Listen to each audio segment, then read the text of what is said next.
Yesterday, I talked about being not afraid. Today, I'm going to talk about what does God ask you to do?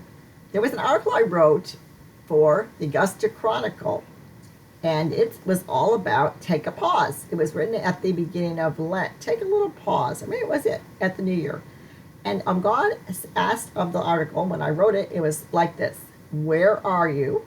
Where are you going? And where have you been? So take a minute with me today. Let's think about that. This is Ellen Mongan at Take 5. And I just want to talk with you a little bit about pausing. When we pause, we can hear God better. Because in the stillness, be still and know that I am God. In the stillness where our mind is clear. I usually pray first thing in the morning. I put my rosary under my pillow because someone taught me that. It was when they were afraid, they told their little girl to put the rosary on the pillow. If they would be afraid, they could grab the rosary. I still do it to this day. I wasn't that little girl, but I found it wise advice. So I put the rosary and I wake up in prayer and it's quiet and I can hear God say, and I ask him every day, what should I put on the video today? What should I put on Wow Mom Take 5 podcast? And then I feel like I'm inspired to do a certain thing. Today I'm inspired to do ask God during this long season of staycation or quarantine, if you want to call it that, ask him, what am I supposed to be doing to make a difference in this world?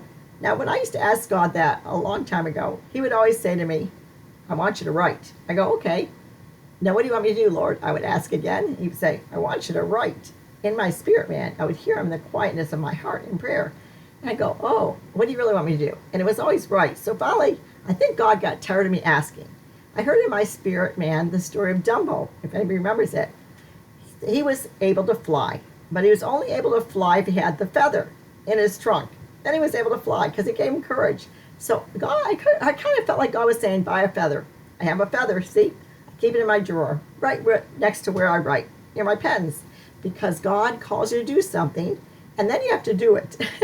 That's why obedience is so important. He tells you what to do, and then he gives you the grace to do it. I wanted to do something different, or something more, or something else. But every time I would ask him, here I am, Lord, what do you want me to do? He'd say, I want you to write. See, God is the same yesterday, today, and tomorrow. So whatever he has told you to do, like if today you hear his voice, harden not your heart. Ask him, write it down, because he remembers, even if you don't. And you know what happens when you get quiet again in prayer and you want to go, what am I supposed to do, Lord, to make a difference in this world? He'll say, I want you to write. At least that's what he says to me.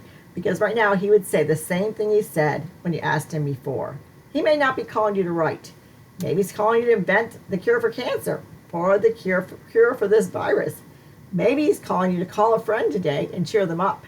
Maybe gifts his helps and he's calling you to help other people serve the Lord with gladness by going to help them with their children. Not right now, but maybe later. Maybe he's calling you to do podcasts. Or maybe he's calling you to just be with him and enjoy the presence of the Lord. So right now during this staycation, which is way, way too long for some of us, but for me, I'm a Mary, so I'm enjoying the prayer, the relaxation, the reading the books, and doing the podcast. But for right now, ask him. Just ask him. He's the same yesterday, today, and forever. And when he gives the answer, laugh to yourself if it's the same thing he told you last time you got quiet and asked. We should take time with the Lord every day. Then we get to know his voice. We get to know what he's asking us to do.